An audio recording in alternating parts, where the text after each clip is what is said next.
Hello students, आप सभी छात्र छात्राओं का मेरे यूट्यूब चैनल पर हार्दिक स्वागत और अभिनंदन। आज हम लोग यूनिट 4 केमिकल काइनेटिक्स यानी रासायनिक बलगत की जो बोर्ड परीक्षा में आए हुए इम्पॉर्टेंट ऑब्जेक्टिव टाइप क्वेश्चंस हैं वो करने वाले हैं। इससे पहले आप लोगों ने रासायनिक बलगत की थ्योरेटिकल की सारी वीडियोस करीब 12 to 14 वीडियोस थी, अपलोड कर दी गई हैं। वो शायद आपने न्यूमेरिकल्स और थ्योरेटिकल दोनों पोर्शन कंप्लीट कर लिए होंगे। अच्छी बात है, कुछ बच्चे बहुत ही ऑब्जेक्टिव क्वेश्चंस करने का प्रयास भी कर रहे हैं। ऐसे छात्र जिन्होंने अभी तक चैनल को सब्सक्राइब नहीं किया, चैनल को सब्सक्राइब कर लें जिससे उनको लेटेस्ट नोटिफिकेशन मिलता रहे। चलिए, तो आज का पहला क्वेश्चन है, प्रथम कोटि की अभिक्रिया के लिए वेग स्थिरांक का मात्रक है। देखिएगा, बहुत ही इम्पॉर्टेंट है। अगर आपको किसी भी ऑर्डर ऑफ कोई भी कोटि की अभिक्रिया है उसके लिए अगर आपको वेग स्थिरांक के का अगर देखिए मात्रक देखिए निकालना है तो के का जो मात्रक होगा तो ध्यान रखिएगा, मोल प्रति लीटर की power n minus one into second inverse. ये देखिए जनरल फार्मूला है, एन कोटि की अभिक्रिया के लिए देखिए फार्मूला है, ठीक है ना। एन यहाँ पर क्या है, ऑर्डर ऑफ रिएक्शन है। सपोज कीजिए आपको प्रथम कोटि के लिए पूछा गया है तो प्रथम कोटि के लिए एन बराबर कितना हो जाएगा, फर्स्ट ऑर्डर के लिए एन बराबर कितना हो जाएगा, 1 हो जाएगा। तो देखिए यूनिट क्या आ जाएगी, के बराबर मोल पर लीटर। 1 माइनस 1 जीरो आएगा। किसी की पावर अगर जीरो होती है उसकी वैल्यू 1 होती है तो इसका देखिए मात्रक क्या आ जाएगा, निकल करके सेकेंड इनवर्स आ जाएगा। लगभग हर साल कोई ना कोई क्वेश्चन वेग स्थिरांक से यूनिट का पूछा जाता है, इसलिए इसको आप तैयार कर लीजिएगा। तो इसका सही आंसर देखिए क्या हो गया, सेकेंड इनवर्स। क्वेश्चन नंबर 2 देखते हैं। क्वेश्चन नंबर 2 है, प्रथम कोटि की अभिक्रिया के लिए वेग स्थिरांक और अर्धायु काल में क्या संबंध है। 2007, 17, 19 तीन बार देखिए क्वेश्चन आ चुका है। तो फर्स्ट ऑर्डर ऑफ रिएक्शन आपके सिलेबस में भी है। आपको 12th क्लास में सिर्फ जीरो ऑर्डर रिएक्शन और फर्स्ट ऑर्डर रिएक्शन इन्हीं की स्टडी देखी करनी है। तो इसमें क्या है, प्रथम कोटि की अभिक्रिया के लिए वेग स्थिरांक के और अर्धायु काल में देखिए क्या संबंध है। तो आपको पता है कि प्रथम कोटि की जो क्रिया का जो अर्धायु काल है वो क्या है, टी हाफ बराबर 0.693 अपॉन के। ये भी आप ध्यान रखिएगा कि प्रथम कोटि की जो क्रिया होती है वो अभिकारक की प्रारंभिक सांद्रता पर निर्भर नहीं करती। प्रथम कोटि की क्रिया का जो अर्धायु काल होगा अभिकारक की प्रारंभिक सांद्रता पर निर्भर नहीं करेगा कि इसमें देखिए कोई भी कहीं भी टर्म नहीं आया है। आप देख सकते हैं यहाँ पे कोई टर्म ऐसा नहीं आया है। इसका मतलब क्या हुआ, it is independent of the initial concentration of reactant. Next question देखते हैं, क्वेश्चन नंबर 3। अगला देखिए क्वेश्चन है, प्रथम कोटि की अभिक्रिया के 90% पूर्ण होने में लगा समय होता है। अर्धायु काल का 2.2 टाइम्स, 2 गुना, अर्धायु का 3.3 गुना, अर्धायु का 1.1 गुना, अर्धायु का 4.4 गुना। तो देखिएगा न्यूमेरिकल है तो इसको आपको सॉल्व देखिए करना पड़ेगा। आपको प्रथम कोटि की अभिक्रिया के लिए क्या रिलेशन होता है, वेग स्थिरांक का क्या समीकरण होता है वो आपको देखो पता होना चाहिए। 2.303 अपॉन टी लॉग ए अपॉन ए माइनस एक्स। प्रथम कोटि की क्रिया के लिए वेग स्थिरांक के का समीकरण होता है और आपको पता है कि प्रथम कोटि की क्रिया के वेग स्थिरांक के और अर्धायु काल में देखिए क्या संबंध होता है, यानी के बराबर कितना हो जाएगा, 0.693 अपॉन टी हाफ। तो यानी के स्थान में तो क्या दो यूज तो कर लिया, 0.693 अपॉन टी हाफ। अब देखिएगा टी और टी हाफ में आपको देखिए संबंध देखिए बताना है, आसानी से निकाल सकते हैं।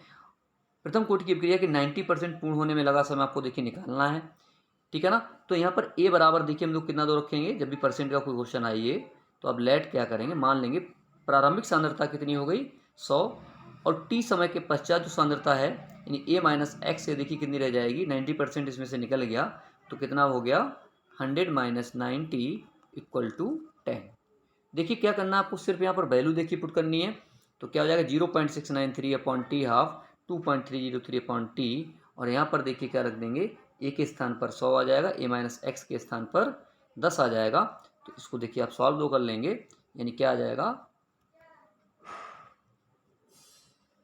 0.693 upon T half equal to 2.303 upon T log 100/10 यानी log 10 आ गया। ठीक है, चलो लिख ही देता हूँ पूरा। ठीक है ना, log 10 आ गया, log 10 की वैल्यू 1 होती है। इसको आप जब सॉल्व करेंगे तो इसका आंसर आ जाएगा, और इसका आंसर होगा, तो देखिएगा इसका सही आंसर देखिए क्या आ जाएगा। अर्ध आयु काल का, तो देखिए इसका सही आंसर क्या हो जाएगा, अर्ध आयु काल का 3.3 गुना। अच्छा क्वेश्चन था। शून्य कोटि की अभिक्रिया के लिए सही सूत्र होगा, देखिए बहुत ही आसान सा देखिए क्वेश्चन है कि आपको जीरो ऑर्डर रिएक्शन के लिए यानी यहाँ पे क्या बताना है, टी हाफ यानी अभिक्रिया की अर्धायु काल और अभिकारक की सांद्रता के बीच में आपको संबंध बताना है। तो ध्यान देखिए रखिएगा कि अगर किसी भी ऑर्डर, कोई भी ऑर्डर ऑफ रिएक्शन अगर आपसे देखिए पूछा जाता है तो टी हाफ बराबर क्या होता है, टी हाफ समानुपाती होता है 1/a की पावर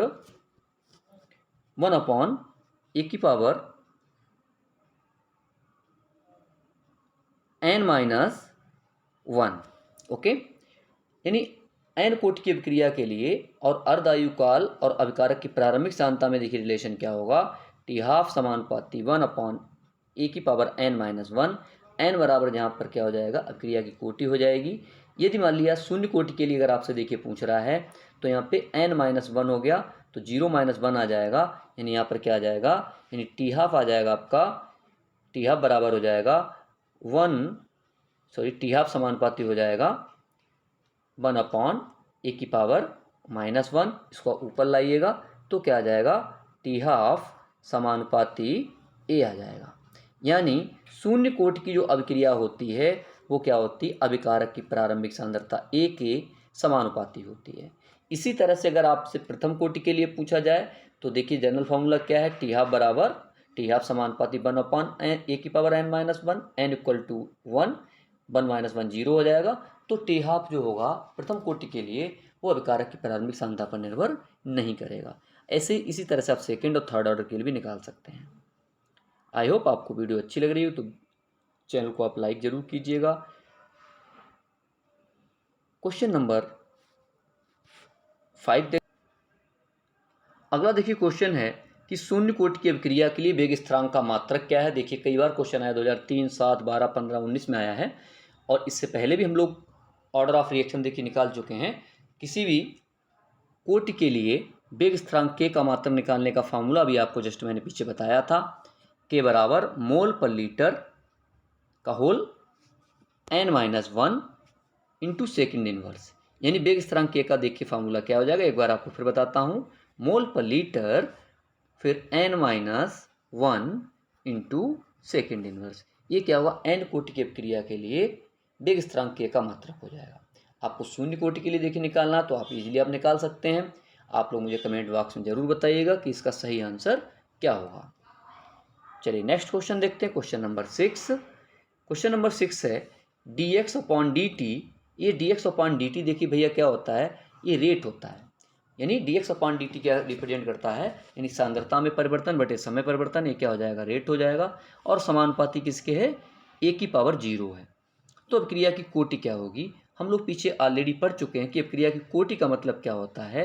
यानी किसी भी दर समीकरण में ये जो अभिकारक a है, यहाँ पर जितना घातांक लगा होगा उन घातों का योग क्या कहलाती है, अभिक्रिया की कोटि कहलाती है।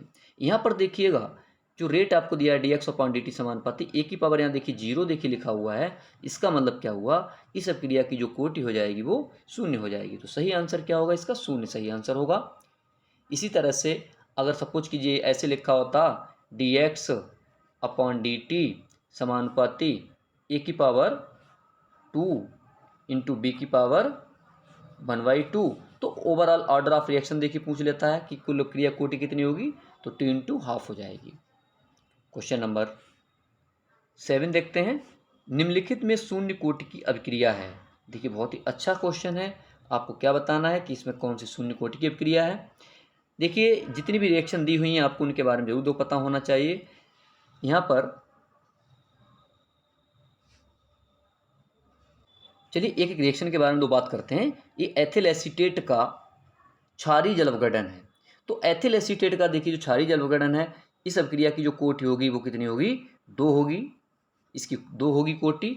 फिर क्या देखिए एसीटोन है एसीटोन का जल अपघटन है, यहाँ पर कुछ मिस्टेक है, देखिएगा यहाँ पर क्या होगा, सही इसको कीजिएगा, यहाँ पर होगा मेथिल एसीटेट CH3COO होगा। अब इसका जल अपघटन आप कराएंगे अम्लीय माध्यम में, यहाँ पर होगा। तो अगर अम्लीय माध्यम जल अपघटन कराते हैं तो कौन से कोटि की क्रिया होती है, प्रथम कोटि की क्रिया होती है। आप लोग पीछे ऑलरेडी पढ़ चुके हैं, स्यूडो फर्स्ट ऑर्डर रिएक्शन होती है।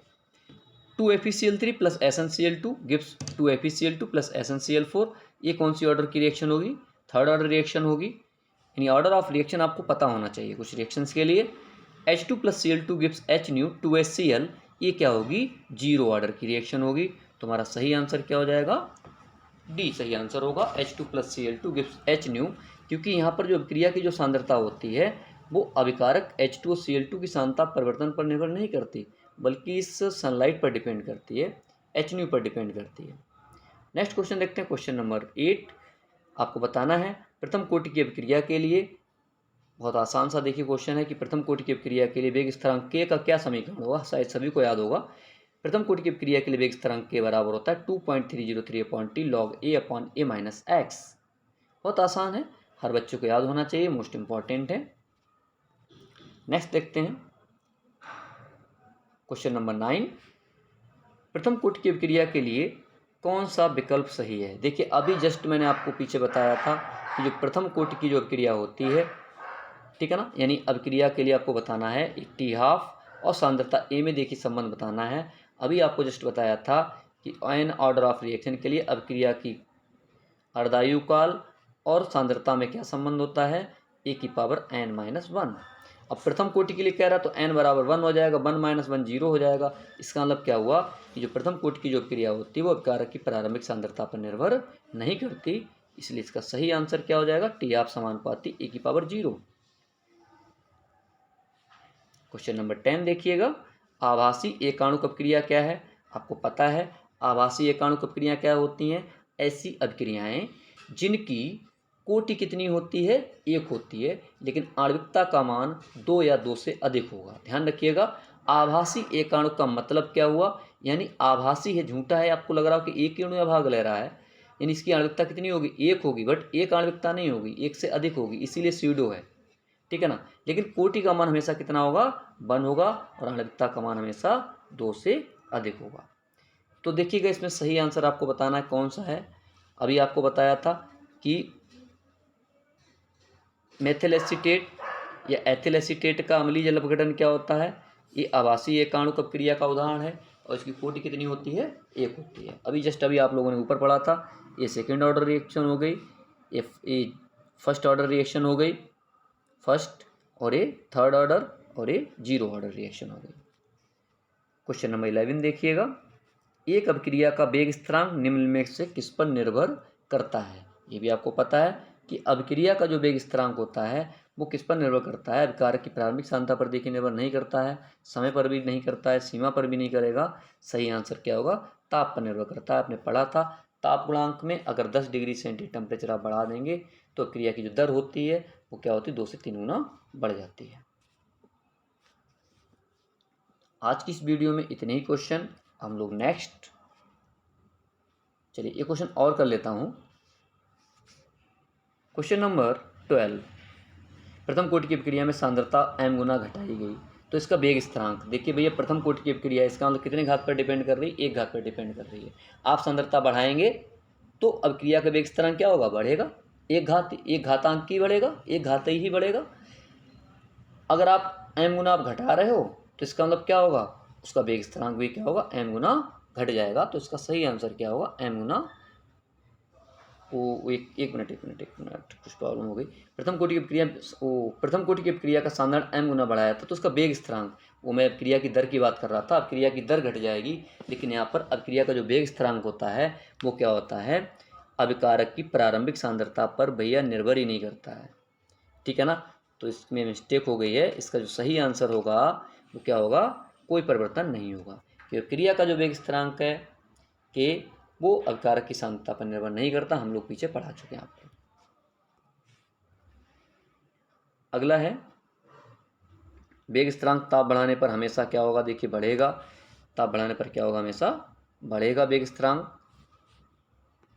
क्वेश्चन नंबर 14 देखिएगा, जैसा भी मैंने आपको पीछे बताया था कि अभिक्रिया A + 2B गिव्स प्रोडक्ट, वेग स्थिरांक आपको दे रखी है, दर समीकरण आपको दे रखी है, ठीक है ना। तो अभिक्रिया की कोटि देखिए बता रहा है, तो दर समीकरण में देखिएगा यहाँ पर A की पावर देखिए कितनी है 1, B की पावर कितनी है 2, तो अभिक्रिया की कोटि क्या होती है, यानी इस वेग समीकरण के सांद्रता पदों की घातों का कुल योग।